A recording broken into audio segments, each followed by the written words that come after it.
নমস্কার বন্ধুরা, shout with Dipanjan চ্যানেলে আপনাদের সকলকে স্বাগত জানাই।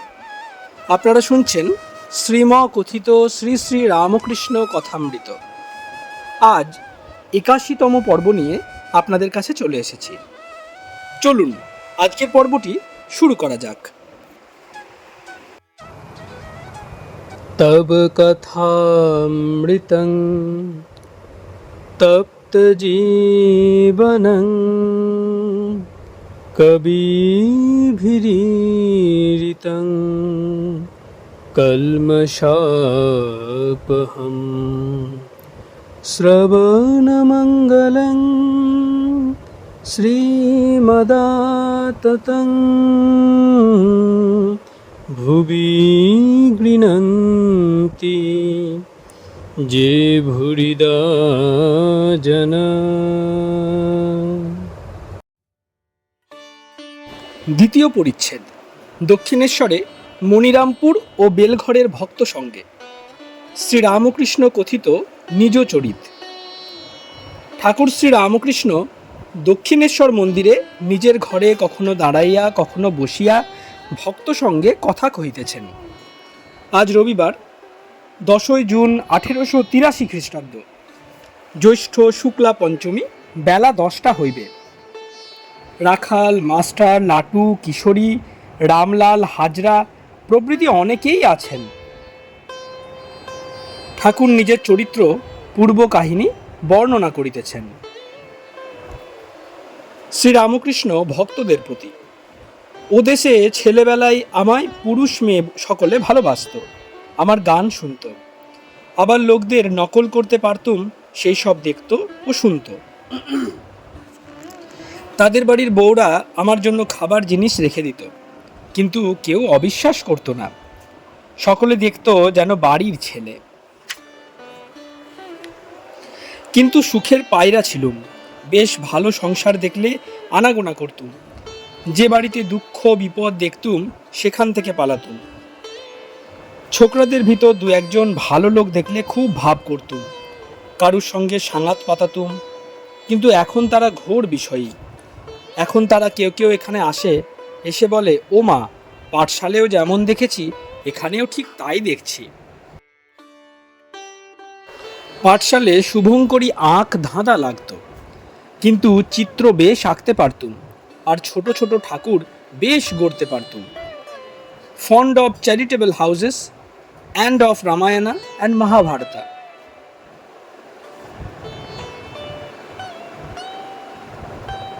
সদাব্রত অতিথিশালা, যেখানে দেখতুম সেখানে যেতুম, গিয়ে অনেকক্ষণ ধরে দাঁড়িয়ে দাঁড়িয়ে দেখতুম। কোনোখানে রামায়ণ কি ভাগবত পাঠ হচ্ছে তা বসে বসে শুনতুম, তবে যদি ঢং করে পড়তো তাহলে তার নকল করতুম আর অন্য লোকেদের শোনাতুম। মেয়েদের ঢং বেশ বুঝতে পারতুম, তাদের কথা সুর নকল করতুম। করেরারি বাপকে উত্তর দিচ্ছে যাই, বারান্দায় মাগিরা ডাকছে ও তপসে মাছওয়ালা।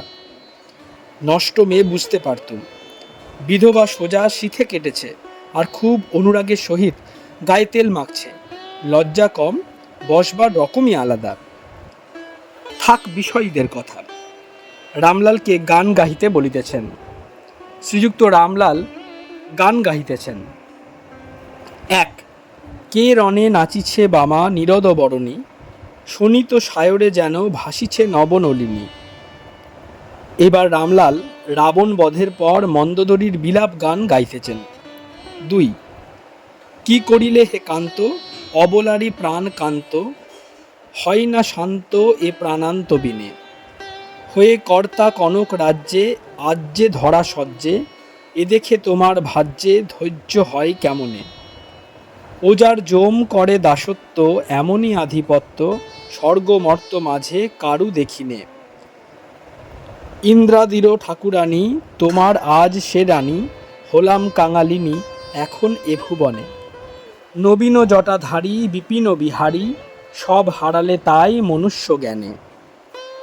ও যার পদ অভিলাষী ঈশান শ্মশানবাসী, ব্রহ্মা অভিলাষী সেই রতনে। রাজা কিছু না মানিলে যদিও শুনিছিলে, পাষাণী হয় মানবী সেই রামের চরণে। রাম নামে শ্রীরামকৃষ্ণ বিহ্বল, গোপীপ্রেম।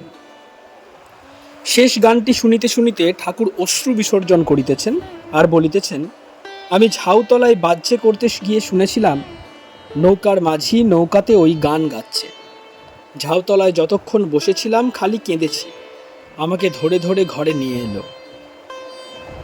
3, শুনেছি রাম তারক ব্রহ্ম, মানুষ নয় রাম জটাধারী।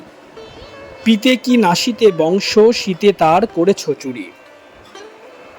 অক্রূর শ্রীকৃষ্ণকে রথে বসাইয়া মথুরায় লইয়া যাইতেছেন দেখিয়া গোপীরা রথচক্র আঁকড়াইয়া ধরিয়াছেন ও কেহ রথচক্রের সামনে শুইয়া পড়িয়াছেন। তারা অক্রূরকে দোষ দিতেছেন। শ্রীকৃষ্ণ যে নিজের ইচ্ছায় যাইতেছেন তাহা জানেন না। 4, ধরো না রথচক্র, রথ কি চক্রে চলে, যে চক্রের চক্রী হরি, যার চক্রে জগৎ চলে। ধরো না বাজি, এ বাজি নয় ভেলকি বাজি, ফুরালো প্রেমের বাজি, আজ বাজি ভোর হলো গোকুলে। মিছে দোসরে সারথি, এ সারথি অসারথি, বিনা রথির অনুমতি, কার কোথা রথ অমনি চলে। শ্রীরামকৃষ্ণ ভক্তদের প্রতি। গোপীদের কি ভালোবাসা, কি প্রেম! শ্রীমতী স্বহস্তে শ্রীকৃষ্ণের চিত্র এঁকেছেন, কিন্তু পা আঁকেন নাই, পাছে তিনি মথুরায় চলে যান। আমি এসব গান ছেলেবেলায় খুব গাইতাম। এক এক যাত্রার সমস্ত পালা গেয়ে দিতে পারতাম। কেউ কেউ বলতো আমি কালীয় দমন যাত্রার দলে ছিলাম। একজন ভক্ত নূতন উড়ানি গায়ে দিয়ে আসিয়াছেন। রাখালের বালক স্বভাব, কাঁচি এনে তার চাদরের ছিলা কাটিতে যাইতেছেন। ঠাকুর বলিলেন, কেন কাটছিস? থাক না, শালের মতো বেশ দেখাচ্ছে। হ্যাঁ, এর কত দাম? তখন বিলাতি চাদরের দাম কম ছিল। ভক্তটি বলিলেন, 1 টাকা 6 আনা জোড়া। ঠাকুর বলিলেন, বলো কি গো, জোড়া? 1 টাকা 6 আনা জোড়া? কিয়ৎক্ষণ পর ঠাকুর ভক্তকে বলিতেছেন, যাও গঙ্গা নাওগে, একে তেল দে রে। স্নানান্তে তিনি ফিরিয়া আসিলে ঠাকুর তাক হইতে একটি আম্র লইয়া তাহাকে দিলেন। বলিতেছেন, এই আমটি একে দিই, 3টা পাশ করা। আচ্ছা, তোমার ভাই এখন কেমন? ভক্ত, হ্যাঁ, তার ঔষধ ঠিক পড়েছে, এখন খাটলে হয়। শ্রীরামকৃষ্ণ, তার একটি কর্মের জোগাড় করে দিতে পারো? বেশ তো তুমি মুরব্বী হবে। ভক্ত, ভালো হলে সব সুবিধা হয়ে যাবে। 3য় পরিচ্ছেদ। শ্রীরামকৃষ্ণ মনিরামপুর ভক্ত সঙ্গে। ঠাকুর আহারান্তে ছোট খাটটিতে একটু বসিয়াছেন। এখনো বিশ্রাম করিতে অবসর পান নাই। ভক্তদের সমাগম হইতে লাগিল। প্রথমে মনিরামপুর হইতে একদল ভক্ত আসিয়া উপস্থিত হইলেন। একজন PWDতে কাজ করিতেন, এখন পেনশন পান। একটি ভক্ত তাহাদিগকে লইয়া আসিয়াছেন। ক্রমে বেলঘরে হইতে একদল ভক্ত আসিলেন। শ্রীযুক্ত মণিমল্লিক প্রভৃতি ভক্তেরাও ক্রমে আসিলেন। মনিরামপুরের ভক্তগণ বলিতেছেন, আপনার বিশ্রামের ব্যাঘাত হল। শ্রীরামকৃষ্ণ বলিতেছেন, না না, ওসব রজগুণের কথা, উনি এখন ঘুমুবেন। চাণক মনিরামপুর এই কথা শুনিয়া ঠাকুরের বাল্য সখা শ্রীরামের উদ্দীপন হইয়াছে। ঠাকুর বলিতেছেন, শ্রীরামের দোকান তোমাদের ওখানে। ও দেশে শ্রীরাম আমার সঙ্গে পাঠশালায় পড়ত, সেদিন এখানে এসেছিল। মনিরামপুরের ভক্তেরা বলিতেছেন, কি উপায়ে ভগবানকে পাওয়া যায় একটু আমাদের দয়া করে বলুন। মনিরামপুরের ভক্তকে শিক্ষা, সাধন ভজন করো ও ব্যাকুল হও। শ্রীরামকৃষ্ণ, একটু সাধন ভজন করতে হয়। দুধে মাখন আছে শুধু বললেই হয় না, দুধকে দই পেতে মন্থন করে মাখন তুলতে হয়। তবে মাঝে মাঝে একটু নির্জন চাই। দিন কতক নির্জনে থেকে ভক্তি লাভ করে তারপর যেখানে থাক। জুতো পায়ে দিয়ে কাঁটা বনেও অনায়াসে যাওয়া যায়। প্রধান কথা বিশ্বাস। যেমন ভাব তেমনই লাভ, মূল সে প্রত্যয়, বিশ্বাস হয়ে গেলে আর ভয় নাই। মনিরামপুর ভক্ত: আজ্ঞা, গুরু কি প্রয়োজন?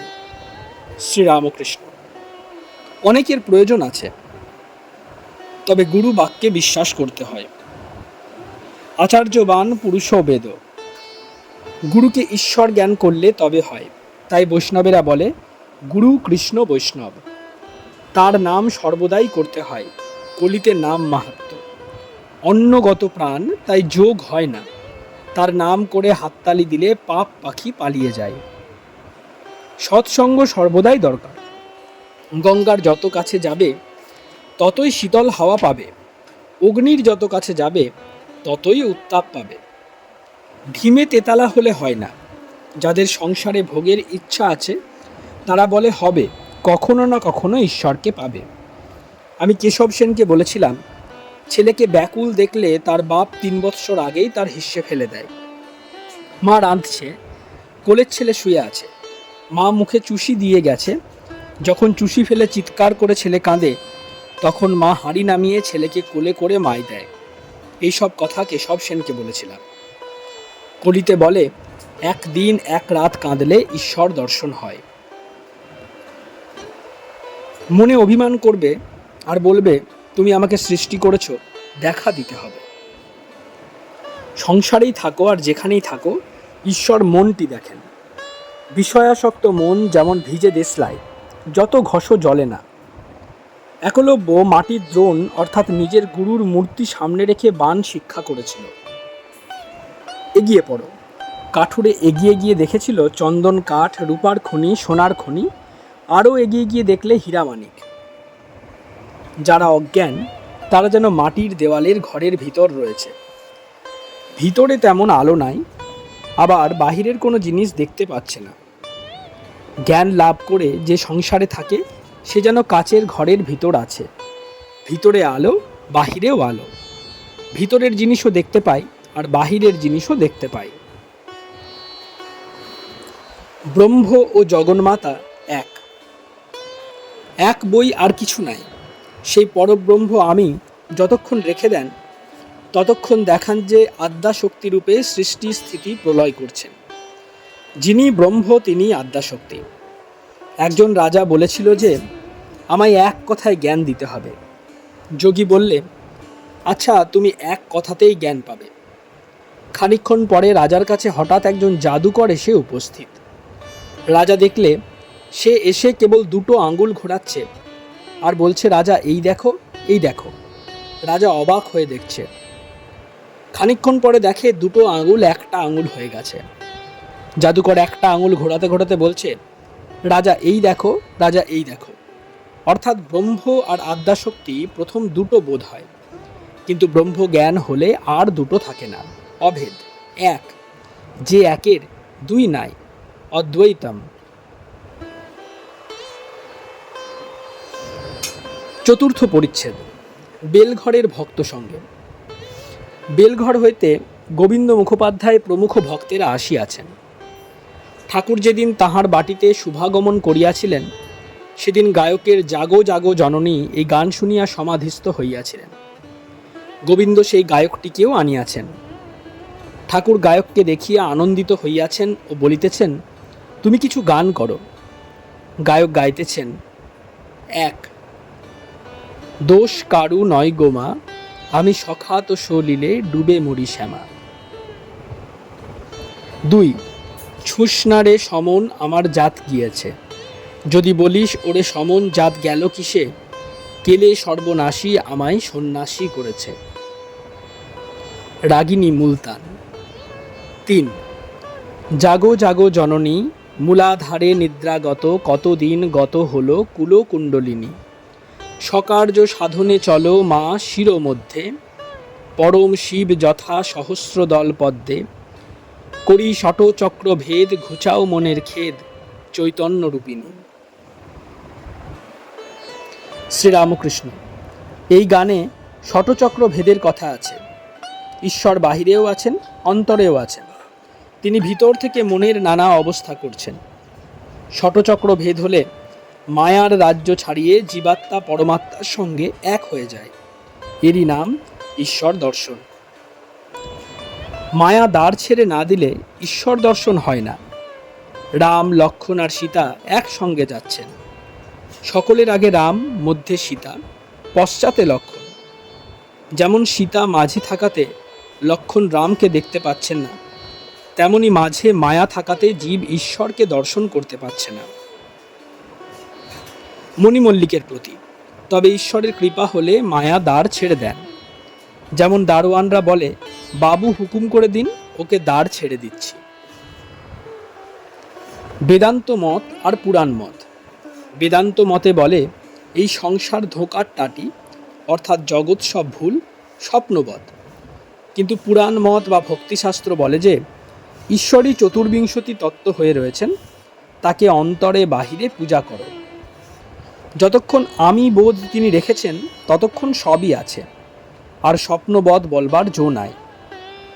নিচে আগুন জ্বালা আছে, তাই হাঁড়ির ভিতরে ডাল, ভাত, আলু, পটল সব টকবক করছে, লাফাচ্ছে, আর যেন বলছে আমি আছি, আমি লাফাচ্ছি। শরীরটা যেন হাঁড়ি, মন, বুদ্ধি জল। ইন্দ্রিয়ের বিষয়গুলি যেন ডাল, ভাত, আলু, পটল। অহং যেন তাদের অভিমান, আমি টকবক করছি, আর সচ্চিদানন্দ অগ্নি। তাই ভক্তিশাস্ত্রে এই সংসারকেই মজার কুটি বলেছে। রামপ্রসাদের গানে আছে, এই সংসার ধোঁকার টাটি, তারই একজন জবাব দিয়েছিল, এই সংসার মজার কুটি।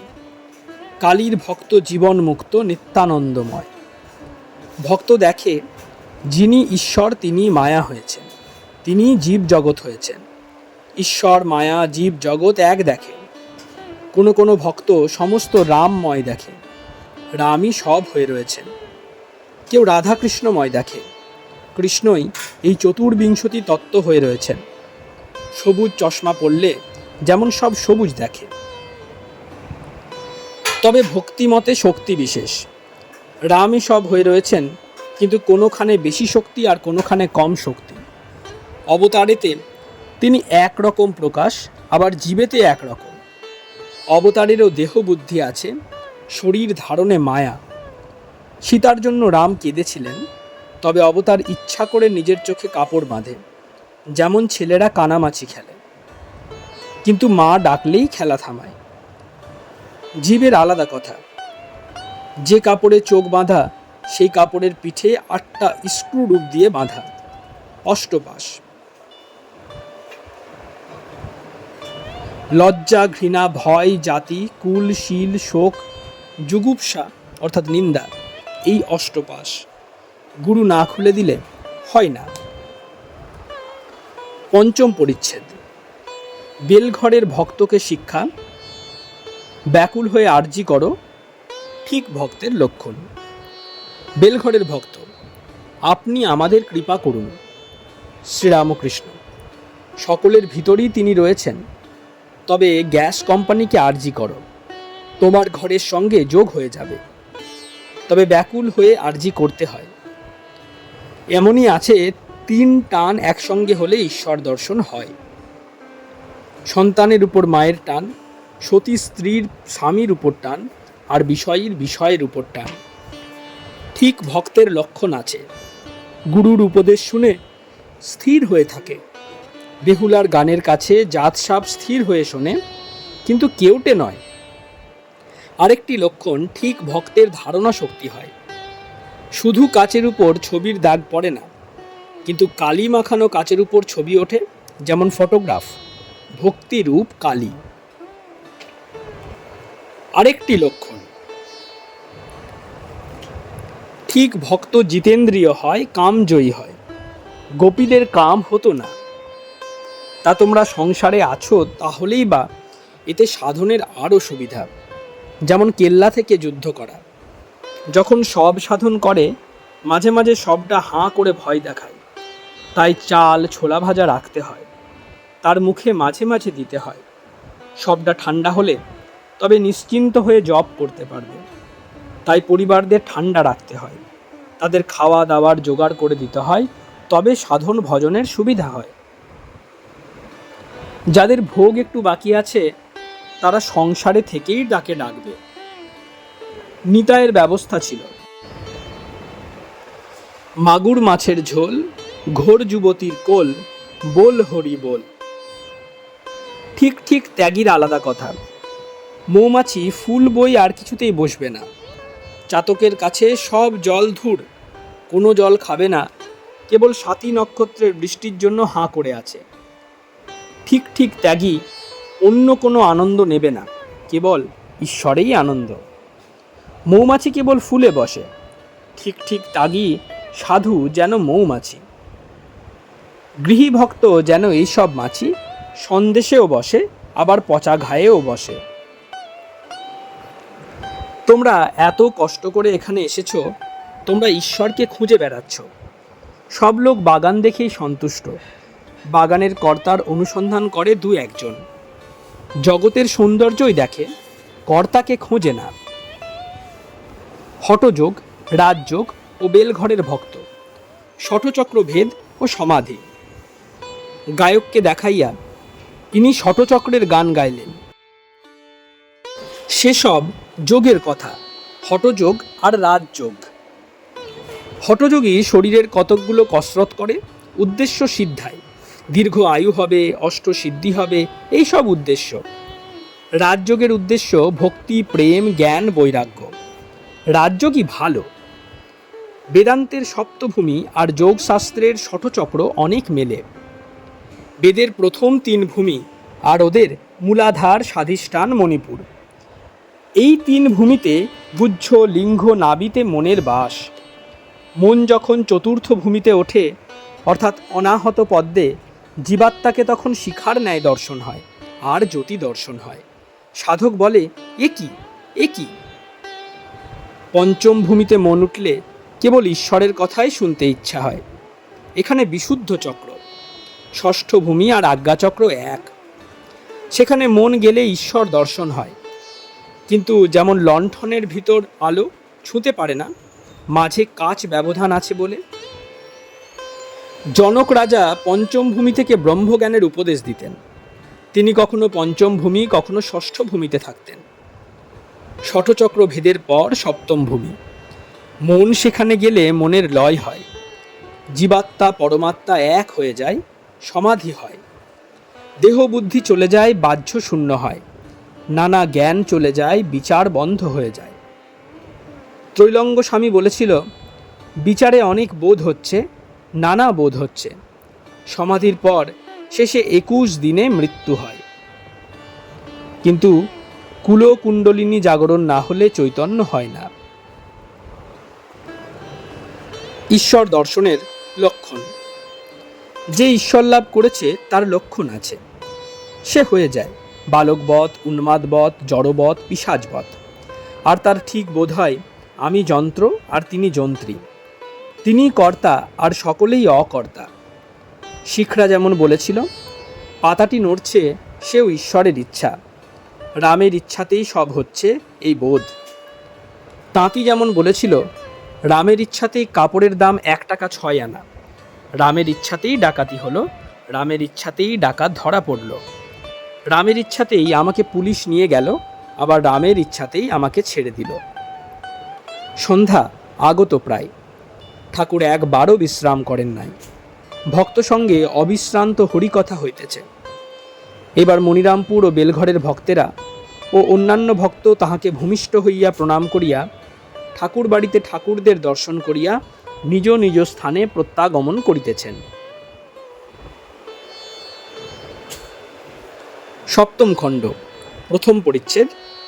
শ্রীরামকৃষ্ণ দক্ষিণেশ্বরে ভক্ত সঙ্গে। তান্ত্রিক ভক্ত ও সংসার, নির্লিপ্তেরও ভয়। ঠাকুর শ্রীরামকৃষ্ণ দক্ষিণেশ্বর মন্দিরে নিজের ঘরে আহারান্তে কিঞ্চিৎ বিশ্রাম করিয়াছেন। অধর ও মাস্টার আসিয়া প্রণাম করিলেন। একটি তান্ত্রিক ভক্তও আসিয়াছেন। রাখাল, হাজরা, রামলাল প্রভৃতি ঠাকুরের কাছে আজকাল থাকেন। আজ রবিবার 17 জুন 1883 খ্রিস্টাব্দ, চৌঠা আষাঢ়, জ্যৈষ্ঠ শুক্লা দ্বাদশী। শ্রীরামকৃষ্ণ ভক্তদের প্রতি। সংসার হবে না কেন, তবে বড় কঠিন। জনকাদি জ্ঞান লাভ করে সংসারে এসেছিলেন, তবুও ভয়, নিষ্কাম সংসারীরও ভয়। ভৈরবীকে দেখে জনক মুখ হেঁট করেছিল, স্ত্রী দর্শনে সংকোচ হয়েছে।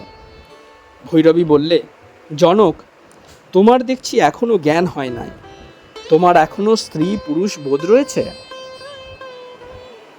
কাজলের ঘরে যতই শেয়ানা হও না কেন, একটু না একটু কালো দাগ গায়ে লাগবে। দেখেছি সংসারী ভক্ত যখন পূজা করছে গরদ পড়ে, তখন বেশ ভাবটি, এমনকি জলযোগ পর্যন্ত এক ভাব, তারপর নিজ মূর্তি, আবার রজ তম। সত্য গুণে ভক্তি হয়, কিন্তু ভক্তির সত্য, ভক্তির রজ, ভক্তির তম আছে। ভক্তির সত্য বিশুদ্ধ সত্য, এ হলে ঈশ্বর ছাড়া আর কিছুতেই মন থাকে না। কেবল দেহটা যাতে রক্ষা হয়, ওইটুকু শরীরের উপর মন থাকে। পরমহংস ত্রিগুণাতীত ও কর্মফলের অতীত, পাপ পুণ্যের অতীত কেশব সেন ও দল। পরমহংস 3 গুণের অতীত, তার ভিতর 3 গুণ আছে আবার নাই, ঠিক বালক, কোনো গুণের বশ নয়। তাই ছোট ছোট ছেলেদের পরমহংসরা কাছে আসতে দেয়, তাদের স্বভাব আরোপ করবে বলে। পরমহংস সঞ্চয় করতে পারে না, এটা সংসারীদের পক্ষে নয়, তাদের পরিবারদের জন্য সঞ্চয় করতে হয়। তান্ত্রিক ভক্ত, পরমহংসের কি পাপ পুণ্য বোধ থাকে? শ্রীরামকৃষ্ণ। কেশব সেন এই কথা জিজ্ঞাসা করেছিল। আমি বললাম, আরও বললে তোমার দলটল থাকবে না। কেশব বললে, তবে থাক মহাশয়। পাপ পুণ্য কি জানো? পরমহংস অবস্থায় দেখে তিনি সুমতি দেন, তিনি কুমতি দেন। তিতো মিঠে ফল কি নেই? কোনো গাছে মিষ্ট ফল, কোনো গাছে তিতো বা টক ফল। তিনি মিষ্ট আম গাছও করেছেন, আবার টক আমড়া গাছও করেছেন। তান্ত্রিক ভক্ত, আজ্ঞে হ্যাঁ, পাহাড়ের উপর দেখা যায় গোলাপের ক্ষেত, যতদূর চক্ষু যায় কেবল গোলাপের ক্ষেত। শ্রীরামকৃষ্ণ। পরমহংস দেখে এসব তার মায়ার ঐশ্বর্য, সৎ অসৎ, ভালো মন্দ, পাপ পুণ্য সব বড় দূরের কথা। সে অবস্থায় দলটল থাকে না। তান্ত্রিক ভক্ত ও কর্মফল, পাপ পুণ্য, সিন অ্যান্ড রেসপন্সিবিলিটি। তান্ত্রিক ভক্ত, তবে কর্মফল আছে। শ্রীরামকৃষ্ণ। তাও আছে, ভালো কর্ম করলে সুফল, মন্দ কর্ম করলে কুফল। লঙ্কা খেলে ঝাল লাগবে না, এসব তাঁর লীলা খেলা। তান্ত্রিক ভক্ত, আমাদের উপায় কি? কর্মের ফল তো আছে। শ্রীরামকৃষ্ণ। থাকলেই বা, তার ভক্তের আলাদা কথা। এই বলিয়া গান গাইতেছেন। মন রে কৃষি কাজ জানো না, এমন মানব জমিন রইল পতিত, আবাদ করলে ফলতো সোনা। কালী নামে দাউড়ে বেড়া, ফসলে তছরূপ হবে না। সে যে মুক্ত কেশির শক্ত বেড়া, তার কাছেতে জম ঘেঁষে না। গুরু দত্ত বীজ রোপণ করে ভক্তি বাড়ি সেঁচে দে না। একা যদি না পারিস মন, রামপ্রসাদকে সঙ্গে নে না। আবার গান গাইতেছেন। সমন আসবার পথ ঘুচেছে, আমার মনের ছন্দ ঘুচে গেছে। ওরে আমার ঘরের নবদ্বারে চারি শিব চৌকি রয়েছে। এক খুঁটিতে ঘট রয়েছে, 3 রজ্জুতে বাঁধা আছে। সহস্র দল কমলে শ্রীনাথ অভয় দিয়ে বসে আছে।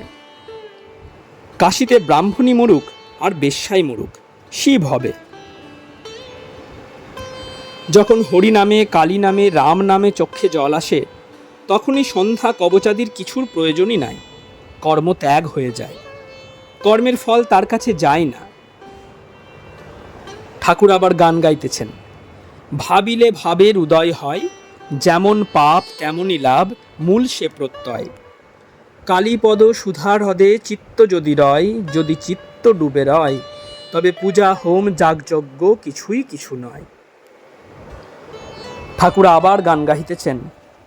ত্রিসন্ধ্যা যে বলে কালী, পূজা সন্ধ্যা সে কি চায়? সন্ধ্যা তার সন্ধানে ফিরে, কভু সন্ধি নাহি পায়। গয়া গঙ্গা প্রভাসাদি, কাশী কাঞ্চি কে বাঁচায়?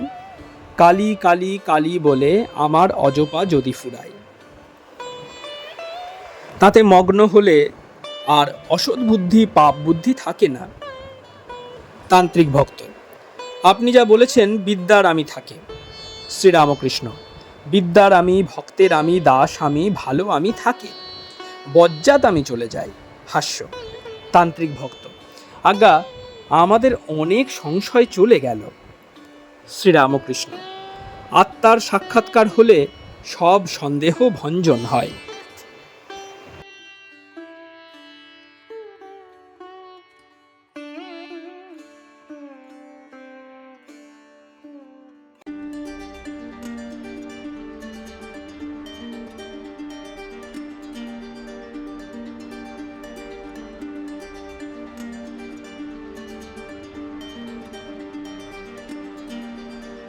আপনারা শুনছেন শ্রীম কথিত শ্রী শ্রী রামকৃষ্ণ কথামৃত। আজ ৮১তম পর্বটি আপনাদের কাছে পরিবেশন করলাম। প্রতিদিনের ন্যায় আজকেও প্রণাম জানানোর মাধ্যমে এই পর্বটি এখানেই শেষ করব। চলুন সকলে মিলে প্রণাম করি।